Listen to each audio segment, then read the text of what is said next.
Welcome to the How to Be Awesome at Your Job podcast, the show where brilliant professionals share how to sharpen the universal skills required to flourish at work. Enjoy more career fun, wins, meaning, and money with your host, Pete Makaitis.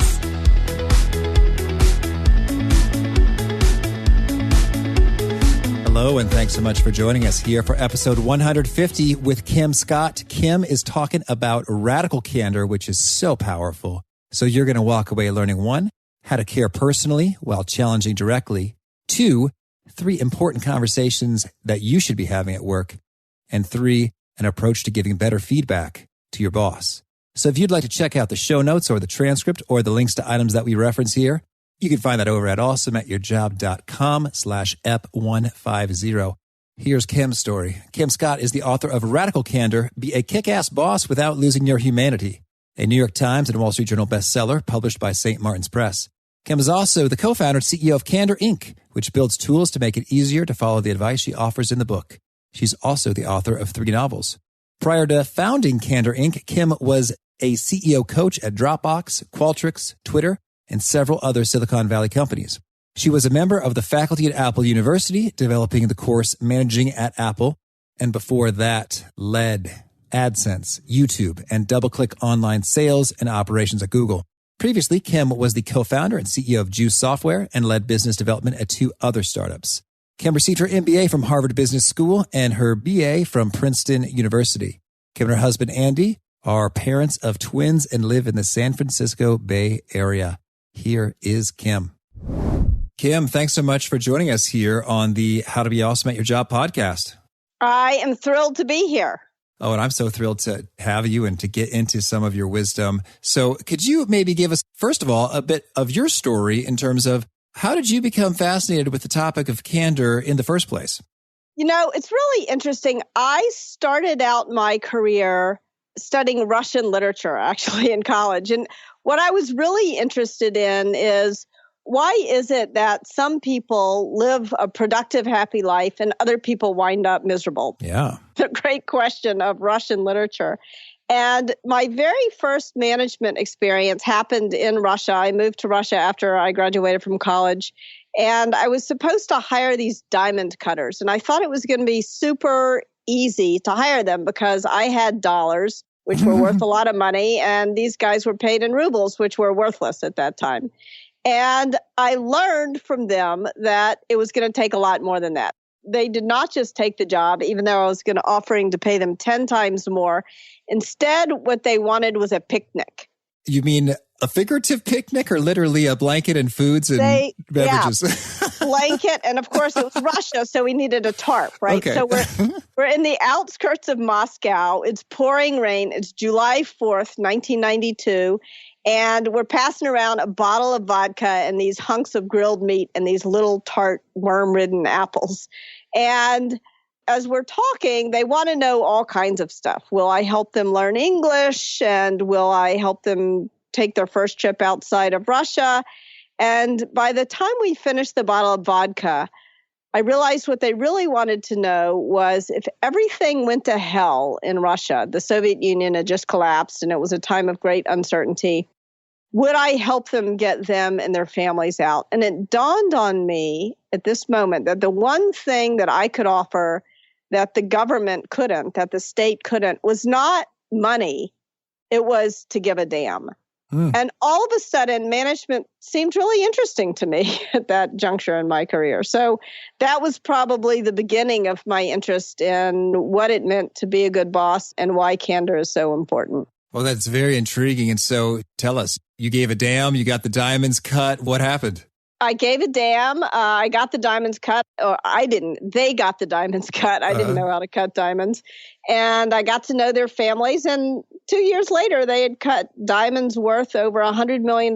So I felt like I had learned something about management, but certainly not everything. I felt way ahead of myself and behind myself at the same time, and went off to business school and wound up starting a software company where I learned another important lesson about management. A big part of the reason why I started this software company was, in addition to having a great idea for a great product, I had had a few bosses in my career who were just awful. They were sort of so belittling, one of them, that I literally shrunk half an inch while I was working for this guy. He was sort of drove me nuts. And, incredibly rude sort of person, lots of typical boss stories. And I didn't want to be that kind of boss. So I thought maybe if I started my own company, everything would turn out differently. And I didn't become like that guy. I became a very different kind of bad boss at this startup. I was never rude or mean, but there was a guy on my team, we'll call him Bob. And I liked Bob a lot. He was smart, he was funny, he was charming. He would do things like we were at one of these management offsites where we're playing one of those endless get-to-know-you games that everybody hates, but nobody has the courage to admit they hate it. And Bob finally spoke up and he said, why don't we just go? I've got an idea that'll be really fast. Why don't we just go around the table and everybody can confess what candy our parents used when potty training us? Weird, but fast. Even weirder, everybody remembered Hershey Kisses right here. And for the next 10 months, anytime there was a tense moment in a meeting, Bob would whip out just the right piece of candy for the right person at the right moment, right? So this was Bob. I found him funny. I found him charming. I liked Bob. Only one problem with Bob. His work was absolutely terrible. He was doing atrocious work. I learned later, actually, that the problem was that he was smoking pot in the bathroom. Maybe explained all that candy. There you go. But I didn't know that at the time. And so I kept trying to buck Bob up with false praise. Bob, you're so smart. You're so awesome. I think if you work just a little harder, maybe you could make this just a little better. And of course, things never really got better. And after 10 months, the inevitable happened. And I realized if I didn't fire Bob, I was going to lose half my team. So now I have to sit down and have a really hard conversation with Bob, a conversation I probably should have started 10 months previously. And when I finished telling Bob where things stood, he sort of pushed his chair back from the table. He looked me right in the eye and he said, "Why didn't you tell me?" And as that question is going around in my head with no very good answer, he looked at me again and he said, "Why didn't anybody tell me? I thought you all cared about me." Wow. And now I realize just because I've been trying to be nice to Bob, I'm having to fire him. Not so nice after all, right? I had failed Bob in 6 really important ways.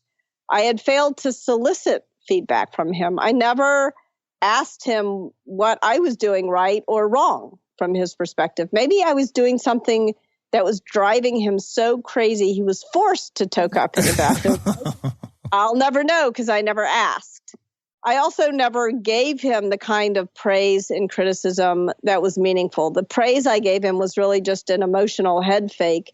And the criticism I gave him, I never gave it. I never told him when his work wasn't really nearly good enough. And I also had, perhaps worst of all, failed to create the kind of environment in which everyone on the team would tell Bob when his stuff was really good and when he was going off the rails. And as a result of this, I'm having to fire Bob, right? Because of my mistakes, I'm having to fire him. It was too late in that moment to fix things for Bob. All I could do was to make myself a really solemn promise that I would never make that mistake again.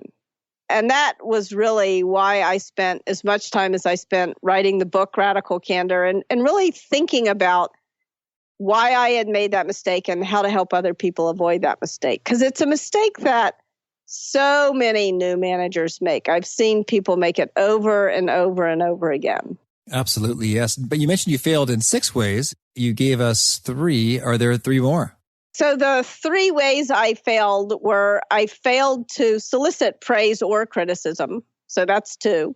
I failed to give real praise or criticism. That's another 2. And I failed to create an environment in which I failed to encourage an environment of guidance where everyone would give Bob praise and criticism. Oh, I see. The praise and criticism doubles it up. Yes. On each. So Understood. That's a powerful tale, and that really would get you going in that direction. Yeah. And so, well, I'm intrigued to hear then. So folks don't do it. Why don't they do it? Yes, it's a really important question. And I spent a tremendous amount of time thinking about it.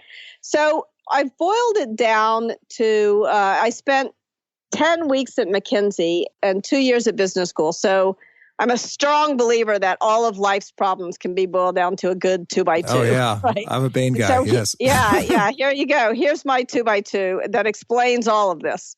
So on one dimension is caring personally. And on the other dimension, on the horizontal axis, if you will, is challenging directly. And so the question is, why would anybody fail to care personally or fail to challenge directly? So let's take it one dimension at a time. Let's first look at caring personally. Nobody begins their career as a manager thinking, I don't really care about people at all, so I think I'm going to be a great boss, right? That's not the way it usually works. What happens is we get told when we're about 18, 19 years old, around the time we get our first job, we get told, be professional. And for an awful lot of people, that somehow begins to mean leave your emotions, leave who you really are, leave the very best part of yourself, leave your humanity at home and come to work like some kind of robot or something.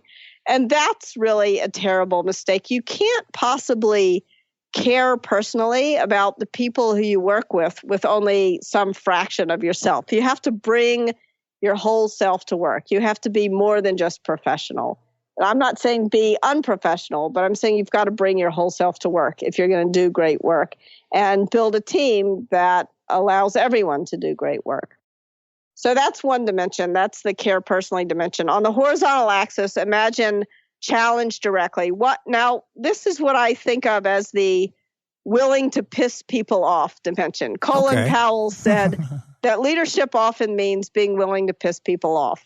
Okay. Now, it hardly seems worth asking, why aren't we willing to piss people off? It's such a profound instinct to avoid doing that. And I think this begins really not when you're 18 years old, but when you're 18 months old.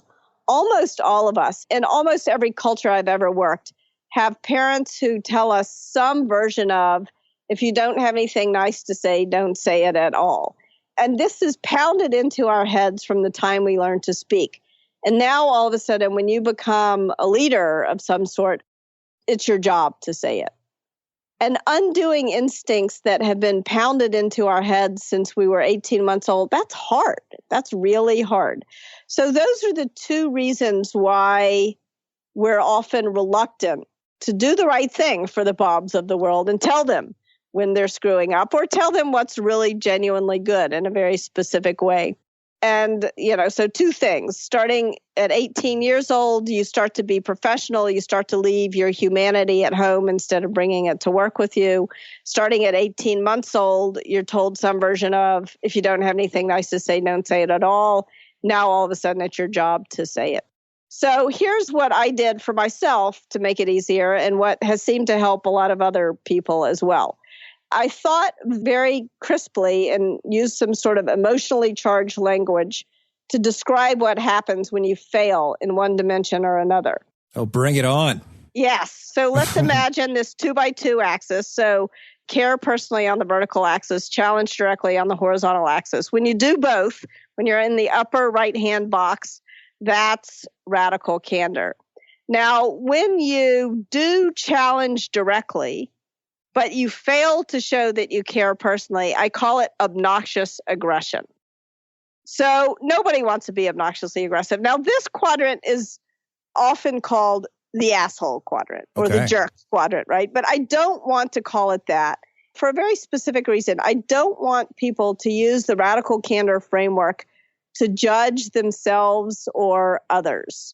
Don't start writing names in boxes. I beg of you, please don't start writing names in boxes. What I want you to do instead is to use it to guide conversations that you're having in the right direction. So if you feel that you've been obnoxiously aggressive with somebody or that they perceive that you've been obnoxiously aggressive, the right thing to do is to move up on the care personally axis to show them that you care. Uh-huh. Now, let's take a look at the upper left-hand box. What happens when you do show that you care personally, but you fail to challenge directly? This I call ruinous empathy, right? That was the mistake that I made with Bob, was ruinous empathy. And this is where 90% of mistakes at work get made. Most people are pretty kind people. They're good people. The question is, why do good people become bad bosses? And 9 times out of 10, the reason is not because their behavior is obnoxiously aggressive. It's because their behavior is ruinously empathetic, because they care so much about people that they can't bear to hurt their feelings. And so they don't say what needs to be said. Now, there is, of course, the worst place of all to be, where you neither show that you care personally nor challenge directly. And that I call manipulative insincerity. And that's where you see sort of political behavior creeping in, passive-aggressive behavior, backstabbing kind of behavior. Does that make sense? Oh, certainly, yes. The worst of all, I understood. Yes. Well, and so now I guess I'm wondering in practice, so in terms of, let's start with the easy one first. I think it's probably easier to bring more of yourself to work and care personally. But what have you found are some, I don't know, easier digestible ways, practices, habits that folks can start adopting quickly and get some momentum on this? Yes, it's a really great question. So one of the most important things you can do is to begin having career conversations with your team. And by this, I mean 3 really important conversations. First of all, have a conversation that is around getting to know somebody. So you've got to be careful, make sure the person is comfortable, but ask a question like, starting with kindergarten, tell me about your life, right? And if somebody doesn't want to tell you about their childhood, don't force them to by any means. Just say, okay, let's start with grad school or 10 years ago or whatever. And what you're looking for in this conversation is, first of all, just to get to know the person a little bit better, but also to understand pivots. Listen for changes the person made. Let's say this person was an academic and then they left academia and took a job on Wall Street or whatever. Why did the person make that change? Ask to try to understand. And what you'll usually learn from these pivot points in a person's life is what motivates them at work. What do they really care about in life and at work? And that's interesting to know, because when you understand what people care about, you begin to put them on the right projects. You begin to sort of instinctively do the right things for them. So that's the get to know you conversation. The second conversation I recommend that any manager have with each of their direct reports is a conversation about the person's dreams. Very few of us really know what we want to do when we grow up. And those who do confuse the heck out of the rest of us. Mm-hmm. So ask each person who works for you, ask them, imagine your life when everything is going great, and come up with 2 or 3 or 4 different scenarios for what that looks like, and describe that to me. Describe those dreams to me. And when you understand what somebody really wants in the future, again, it's going to really help you link up their past, what motivates them, with their future, with what they really hope for. And again, you're going to do a much better job figuring out who are the people you could introduce this person to help them take a step in the direction of their dreams. What are the kinds of training the person might need to develop skills? And you're going to just care about the person more, because people's life stories are interesting and people's dreams are really interesting. This is kind of what makes life worth living. So this is the way out of the tedious sort of career conversation where you just talk about why they're not getting promoted as fast as they want to, right? You have these 2 conversations. And then you have a third conversation where you come up with a career action plan. Who's going to do what by when? What are the things that you can do, and what are the things your direct report can do to start tying their work today to the future that they want to build for themselves? So those are 3 conversations you can have that really will help you bring your whole self to work, but also get to know the people who work for you so that they can bring their whole selves to work. So that's sort of one really specific, actionable piece of advice. Okay. Understood. Yes. Well, so now let's talk about perhaps the trickier one is doing the challenging directly when your sort of personal survival safety instincts are fighting against it. Yeah. So one of the things that I recommend is think about that Bob story. Think about what happens when you fail to challenge directly. Think about your version. When is a time when someone failed to tell you something that you really wished they had told you? And that will help you build the courage and the discipline to just say it. Another thing that you can do to challenge others directly that really helps is to begin by asking them to challenge you. Don't dish it out until you prove that you can take it, right? And so when you ask others to criticize you, it gives you a couple of really important things. First of all, the people who you work with are watching you very closely, and you're going to learn something that's going to help you improve. So that's really good. But it also allows you to model that you value feedback and that you can treat it as a gift, so that when you're offering criticism, you're offering it in the spirit of a gift. Mm-hmm. It's something that you're offering to help other people improve. The purpose of criticism is to help others improve. The purpose of praise is to help others know what to keep doing more of. And I think it's really important not to think of praise as the way that you show you care personally and criticism as the way that you challenge directly. Both praise and criticism should show that you care and show that you're willing to challenge directly at the same time. Understood. Those are so good. Well, now I'd like to kind of shake things up a little bit in terms of just the context. So it seems like we're kind of manager-centric so far.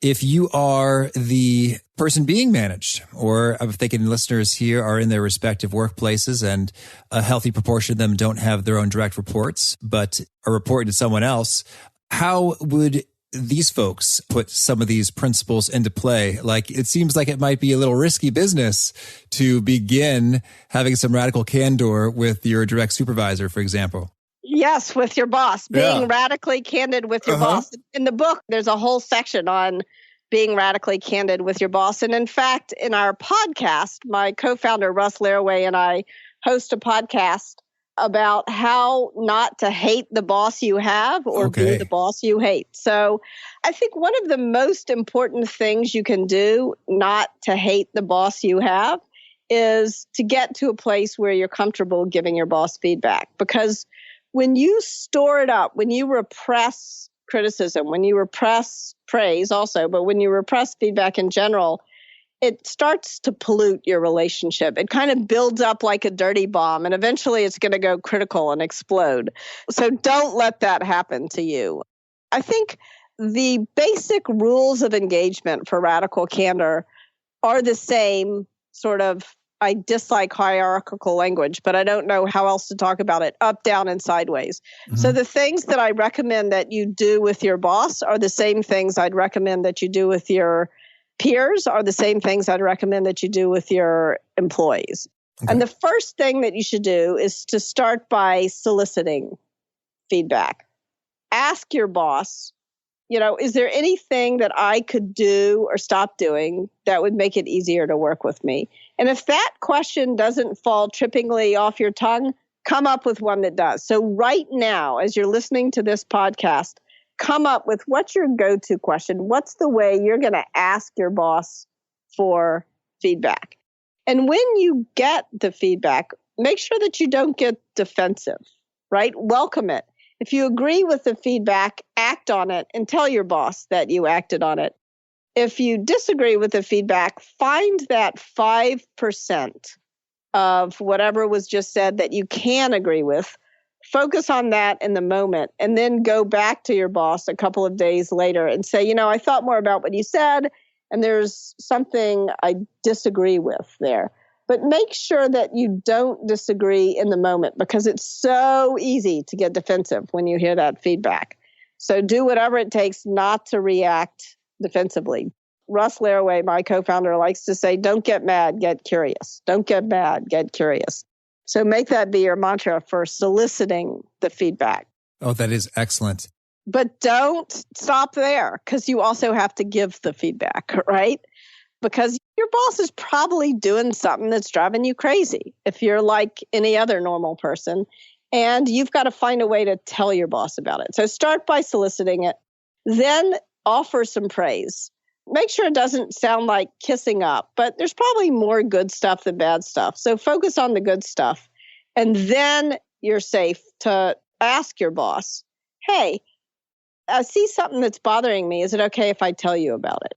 And if your boss is worth anything, your boss will say yes. If your boss says no, then maybe start polishing up your resume. Right. Well, I think that is a fine sort of pre-feedback question that we've heard a guest suggest before is like, hey, are you up for changing this? Or would you like to hear this? It's sort of like you have to say yes. It's like by some sort of code, perhaps subs say no. And then maybe there's a bit of a distinction between those who say yes and those who mean yes. But nonetheless, I guess they've said it. And so you have ostensibly permission to proceed. Yes. And start with something small, right? Start with something that's not likely to elicit some giant negative reaction and see how they react. And if they react well, then it's safe to next time maybe talk about something that might be a little harder to talk about. I think the most important thing when giving feedback is don't make it about personality. Don't go to your boss and say, I have some feedback for you. You know, I hate working with you and I don't trust you at all. That's not very helpful. Thank something. You. Yeah, personality transplants are not something that your boss can probably offer. So make sure it's something that, you know, that could be changed. Like behavior as opposed to a overarching kind of tendency and belief system. Well, and also if you somebody asked me a question the other day, like, what if you think the problem is that the person is just not smart enough? And I said, I think the problem here is you're not analyzing the problem. Like, that's never the problem in my experience, that the person is just not smart enough. Try to get specific. Okay. Well, while we're on this subject here, is there any other sort of pre-work that one should do before they begin just saying it? You've highlighted a few things associated with asking first and starting small. Any other tips to lay the foundation or the scaffolding to enable the just say it freedom? I think another thing that can be helpful is to start by thinking through what are the elements of good praise and good criticism. And I think it's useful to focus on 6 things. First of all, as you just pointed out, make sure that you're offering your feedback, whether it's praise or criticism, in the spirit of being helpful. You want to either help the person know what to do more of or know what to fix. You're not trying to show that you're smarter or better. You're not trying to kick them in the shins or anything like that. You're trying to be helpful. And make sure that you go into it with that mentality. You also want to go into it realizing that you could be wrong. You want to be humble. Often people, especially when they have critical feedback for their boss, part of the problem is that they don't have the whole picture. And what looks crazy to them looks a lot saner when you have the whole context. Right. So go in realizing that you may be wrong, and that's okay, and being open to learning something. But feedback is a gift in one of 2 ways. Either you're pointing out a problem that the other person can fix, or you're pointing out something that's not a problem, and what the person has to fix is your point of view. And go into it with being open to either outcome. So be helpful, be humble. Make sure you do it right away. As I said before, feedback, especially feedback for your boss, tends to kind of pile up and it can explode like a dirty bomb. I mentioned before, I had this boss who I felt was so belittling and was so awful. I literally shrunk half an inch. My doctor was starting to get worried. And I bumped into this person a decade later and had a drink with him. And I realized something really important. The problem was not actually him or his behavior, although, that had been bad. But the reason why I was so angry that I shrunk half an inch was that I hadn't challenged him. I hadn't stood up for myself or my team, and I was really angry at myself. And it's way worse to be angry at yourself than at somebody else. So don't let that happen to you. Speak up. If your boss is doing something you don't like, speak up, and speak up right away. Don't let it become debilitating. Also, you want to talk in person. You want to offer feedback, both praise and criticism, in person. The vast majority of communication is actually nonverbal. When you see a person's facial tic, when you see them fold their arms or hunch their shoulders or their eyes get wide with surprise, you learn so much. So don't give feedback over email or text or anything like that. Do it in person. If you can't do it in person, at least use a video call. Mm-hmm. If you possibly can. So there's a hierarchy of medium, but try to do it in person. You want to make sure that you give praise in public and criticism in private. And last but not least, something I mentioned before, but is worth repeating, don't make your feedback about somebody's personality. Don't say, oh, you're so smart or you're so stupid. Get more specific with your feedback and make it about something that the person can have a hope of changing. It's pretty hard to change your personality. Okay. Well, so could you also tell us real quickly, what's the story behind the Candor Coach app? Yes, the Candor Coach app. So as I was writing the book, Radical Candor, I was also coaching a number of leaders in Silicon Valley.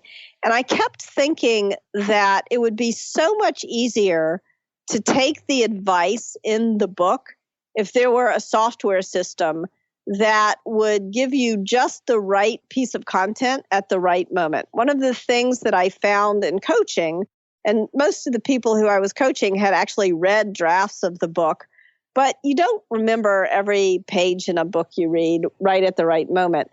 And so as I would go in and have these coaching conversations, I would, when we were finished with the conversation, go back and copy and paste the right page or the right paragraph or just the right sentence from the book and send it to them. And they're like, that's so helpful. How'd you write that so fast? And I realized it was just because I had the right context. Mm-hmm. And so one of the things that we're doing with Candor Coach is really helping people to change their behavior. It's so easy to read the Bob story or to see the Radical Candor framework and to think, yes, I agree with that. But then to keep on doing the thing that you always do and not giving the feedback. And so what we're really trying to help people to do is to build the habit of feedback and to get it in the right order and to track it with the people on their teams and to gauge it so that they know how it's landing for others. And then once we get that information, we can give you tips, the right flavor tips for each person on your team on a daily basis, really. Oh, it's so cool. Thank you. Well, now could you share a few of your favorite things with us and starting off with a favorite quote? Yes. One of my favorite quotes of all time is from John Stuart Mill. And he talks about how everything that is great about people, he says men, but I'll say people, either morally or intellectually, is that our errors are corrigible. But we can't see our mistakes ourselves. We rely on others around us to fix our mistakes. And that's why feedback and dialogue is so important. Mm-hmm. And how about a favorite study or experiment or piece of research? You know, one of my favorite experiments is such a sad one is Skinner's box, where they put these dogs in a box and they would shock them at random.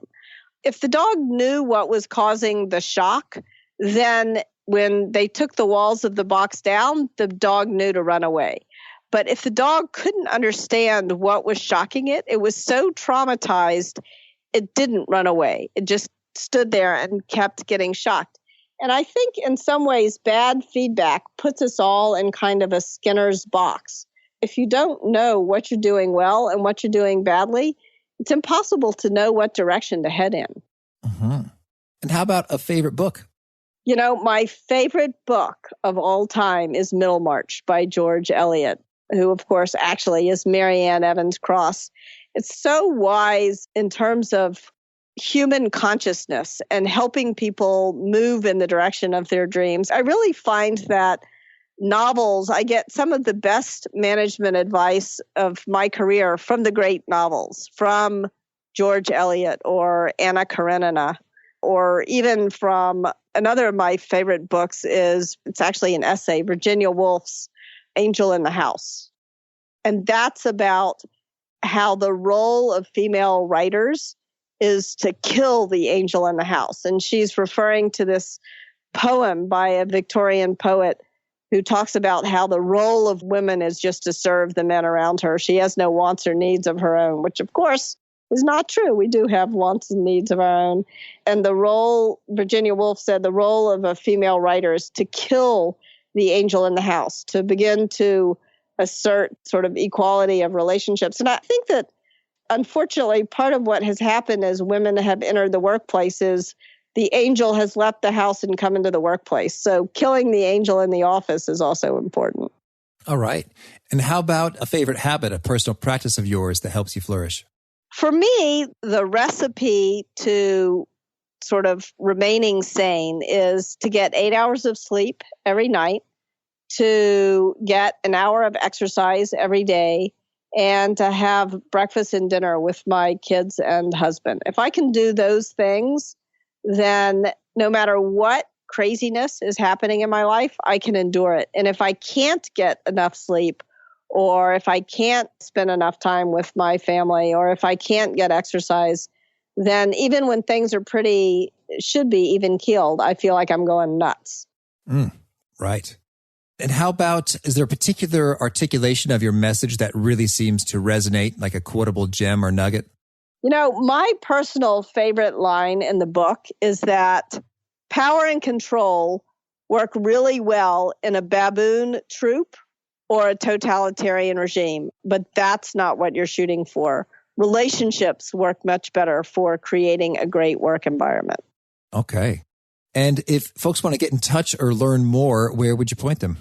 RadicalCandor.com is our website, and you can learn more about the book. You can find our podcast there. You can read a number of blog posts, and you can also download the Candor Coach from the App Store.